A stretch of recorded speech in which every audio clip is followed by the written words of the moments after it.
Hey, welcome back to Focused Encounters. As you see, we're laughing here. We're just having some great banter before we come back in. But we just want to pick back up where we left off, and that's regarding the statistics of men being involved or not involved in their children's lives. So what you got, man? You know, man, when I was back in 2012, now Linda was born in 2012. Okay. And I saw a statistic that came out. It was a news article by the Washington Post that said more dads are leaving the home. And when I saw that, it fueled me even the more so because, you know, I have a desire to be involved in my children's life. Right. At that particular time, we only had DJ and Christine. And so I wasn't going to let that article be true of me. Because, again, I had this burning desire, man, that the Lord developed in me and placed people in my life to help me be a better father to my children. And so when I saw that, that fueled me even the more, man. And with Linda being our third child. Right. And so this is what I want to tell you that some people don't know. And you may be the first that I've told this to. Go ahead. So we had DJ and we had Christine.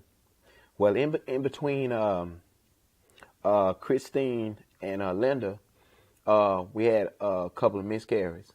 And so my wife and I both, we wanted to have a large family. And so, you know, when we had those two miscarriages, you know, those hurt. Yes. And so when she was pregnant with Linda, of course, the emotion from the other two children that we lost came back and resurfaced. Will she make it? Man. Will we go past 4 months, 5 months? Will we, you know, it's just really the baby. That's why we call Linda a miracle child. Wow. Because some people don't know that we had two miscarriages prior to Linda. You see? So you can imagine the emotions, imagine going to the doctor, which what happened with us, with our other children. We go to the doctor and the lady doing the sonogram and can't find the heartbeat. Right. And they just start crying and shake their head, I'm sorry, I'm sorry. Jesus. So when Linda came about, and this is the blessing, go for the checkup, she's still there.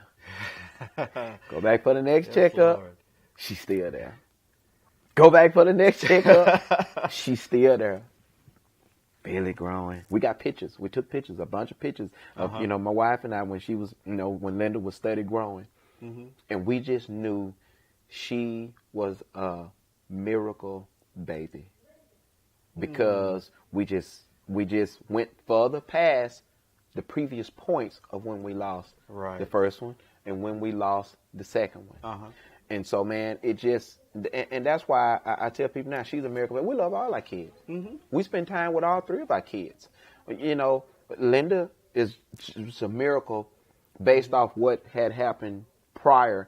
See, that's, you know, it's this age gap. Right. DJ's 15, Christine's finna be 13, well, here go Linda's 5. So that age gap in between was actually the loss of the other two children. So, so the reason we're really here is to talk about that 87-second video that has changed parenting nationally and internationally, actually, especially with the dads. Tell me more about you and Miss Linda.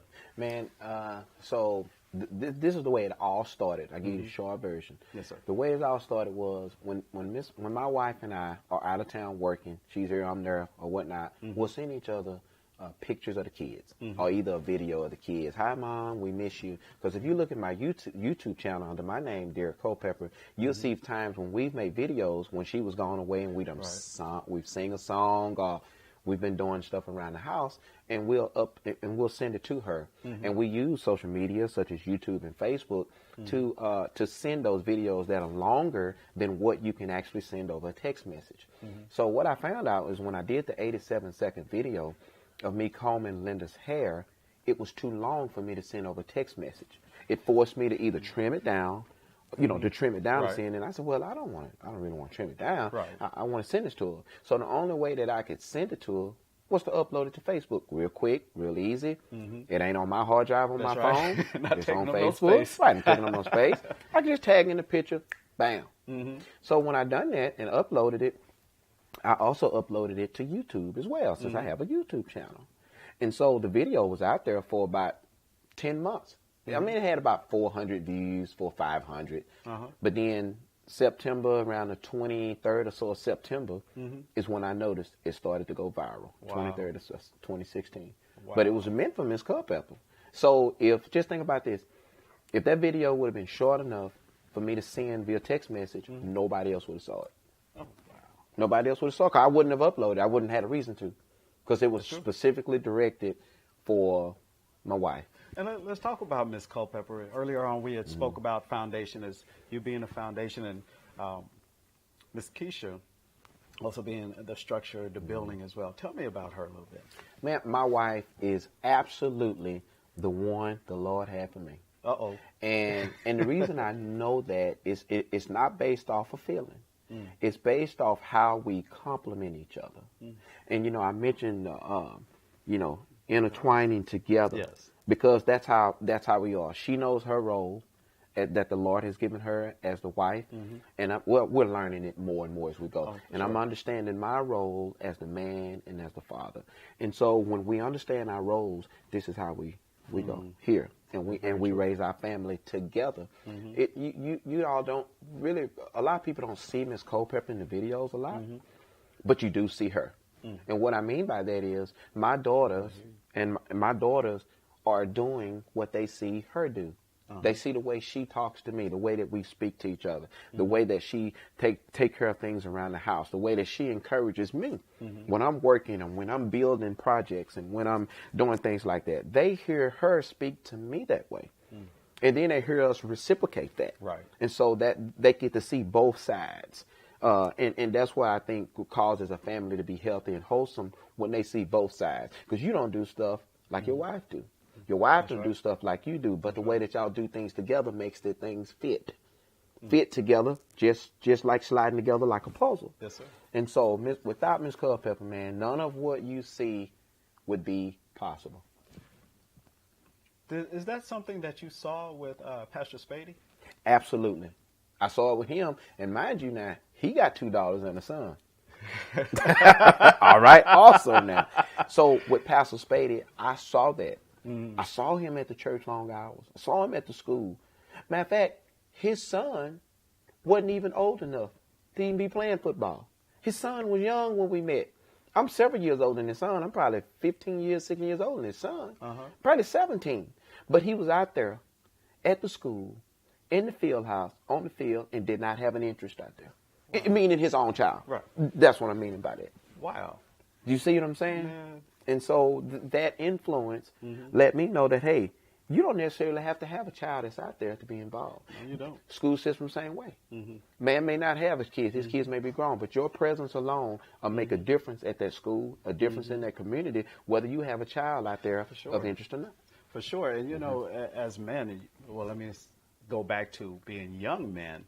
When you're coming into that age, especially in high school, you're about to transition into a whole nother life. Absolutely. No, whether it's the military or going into work or actually being an entrepreneur, you have to have a mentor or a man guiding you along those steps. And I think that right now is, and I believe you alluded to this earlier, if not stated it directly, is that we are at a critical mass with the men and the young men as well. And you're part of the Men of Honor. I am. I like that, man. Absolutely. I really do like that organization. Absolutely. Everything that I've seen about it so far and what Tony Rohr is doing with those young men. And I know you're definitely involved in that. Right. What more do you have going on? I'm going to say this here and then I get into what more I got to go on, because I have to say this. Pastor Beatty was there for me in my teen years on into when I was in college. Or maybe about 19, because even I would see him when I came home from college, to go maybe to homecoming when we had a week when we were off.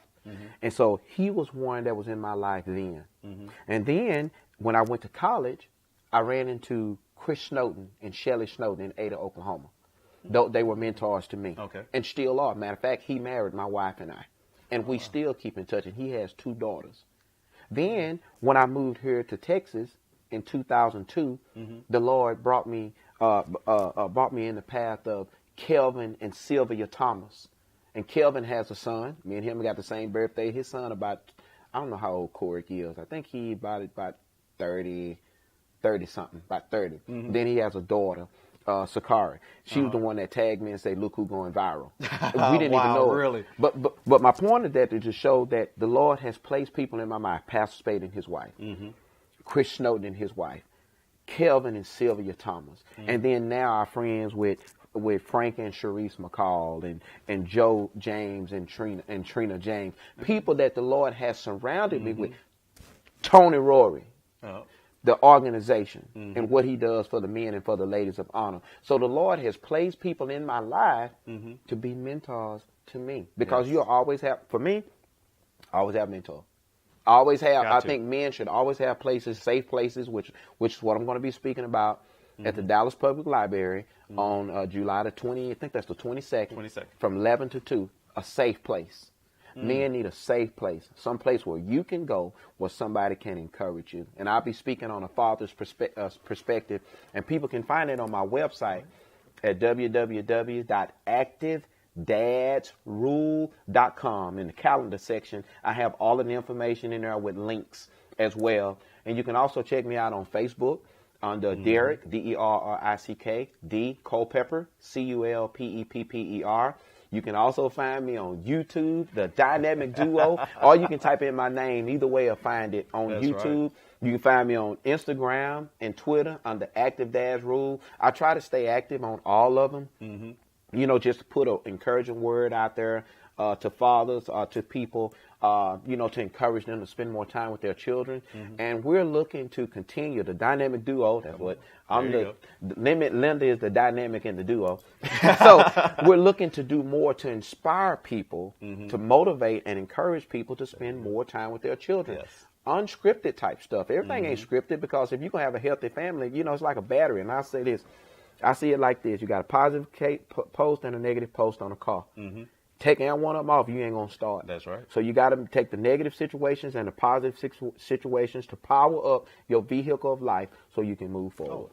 And so I'm telling you, so as the duo, I'm looking not to let this rest, to encourage and inspire people everywhere I go, in my community, my church, certainly my home, and in the school system, and to make a difference, man, in the whole world. And definitely continue in that vein, because you have, you notice the season that's going on and the spirit that's right there with it to continue on. And we have to always make sure that we're catching everything that's going on and what God is doing in your life, my life, and everybody else. Hey, guys, thank you very much for another episode of Focus Encounters. I'm here with Mr. Derrick Culpepper, part of the dynamic duo, Active Dads Rule. Love you guys. We'll see you next time. All right. See ya. All right.